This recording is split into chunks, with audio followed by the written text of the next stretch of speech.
गम गणपते नमः। आप सभी का मेरे चैनल पर बहुत बहुत स्वागत है। वीडियो शुरू करने से पहले आप सभी का मेरे चैनल को लाइक और सब्सक्राइब करने के लिए बहुत बहुत धन्यवाद।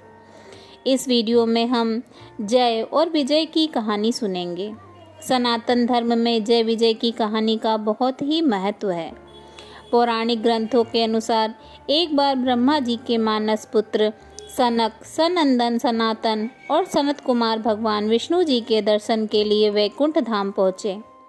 तो वैकुंठ धाम के द्वारपाल जय और विजय ने उन्हें रोक लिया। उन्होंने ब्रह्म कुमारों से कहा, रुकिए, अभी भगवान से मिलने का समय नहीं है। हमें किसी को भी अंदर भेजने की अनुमति नहीं है। यह सुनकर ब्रह्म कुमारों ने हैरानी जताते हुए कहा, भला भगवान से मिलने के लिए भी किसी से अनुमति चाहिए होगी? भगवान से तो कोई भी मिल सकता है। इस पर जय विजय ने कहा कि आपकी बात तर्क सम्मत हो सकती है, परंतु हमारे कार्य क्षेत्र से बाहर है। इस क्षण हम आपको अंदर जाने की अनुमति नहीं दे सकते। इस बात से क्रोधित होकर सनक आदि ब्रह्म कुमारों ने जय विजय को धरती पर जन्म मरण के बंधन में गिरने का श्राप दे दिया और वहां से चले गए। यह श्राप पाकर जय विजय जोर जोर से रो रो कर विलाप करने लगे। तभी भगवान विष्णु जी वहां आ गए और उन्होंने जय विजय से विलाप का कारण पूछा। जय विजय ने भगवान को पूरी बात विस्तार पूर्वक बताई।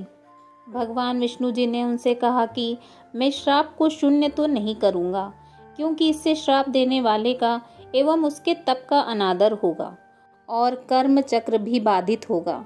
परंतु तुम अपने स्थान पर अपना कार्य वहन कर रहे थे, इसलिए मैं तुम्हें इस श्राप से शीघ्र मुक्त होने के 2 उपाय बताता हूँ। तुम अपनी इच्छा अनुसार कोई एक चुन लो। पहला, तुम दोनों धरती पर 7 बार मेरे भक्त के रूप में जन्म लो, या फिर 3 बार मेरे शत्रु के रूप में और मेरे हाथों से अंत गति को प्राप्त हो। जय विजय ने हाथ जोड़कर धरती पर 3 जन्म लेने की बात स्वीकारी।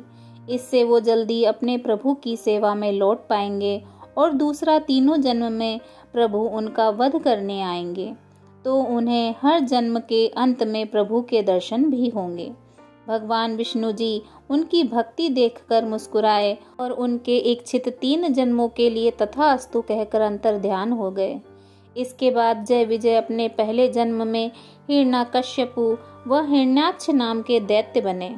जब हिरण्याक्ष ने एक बार धरती को उसकी कक्षा से बाहर खींचकर ब्रह्मांडीय सागर में छिपाने का प्रयास किया था, तब भगवान विष्णु ने वाराह अवतार लेकर उसका वध किया और धरती को पुनः उसके स्थान पर स्थापित कर दिया। अपने भाई की मृत्यु से हिरण्याकश्यपु को बहुत क्रोध आया और ब्रह्मदेव से कई तरह के वरदान पाकर वह स्वयं को अमर समझने लगा और भगवान की सत्ता को नीचा दिखाने का हर संभव कार्य करने लगा। यहाँ तक कि उसने अपने नारायण भक्त पुत्र प्रहलाद को भी सताना शुरू कर दिया।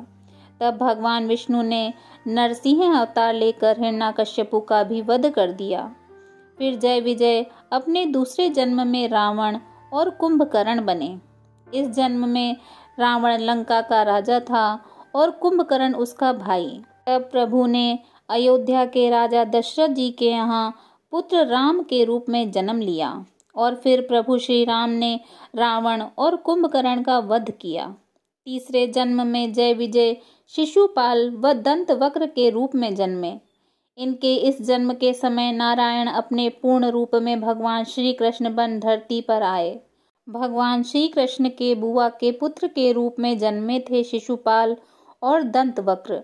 भाई होने के बाद भी ये दोनों भगवान श्री कृष्ण से बैर रखते थे और प्रभु को शत्रु मानते थे। इनके बुरे कर्मों के चलते इस जन्म में श्री हरि ने इनका वध किया। इस प्रकार ये दोनों 3 जन्मों तक प्रभु के शत्रु के रूप में जन्मे और प्रभु के हाथों मुक्ति के बाद वे पुनः जय विजय के रूप में वैकुंठ लोक लौट आए।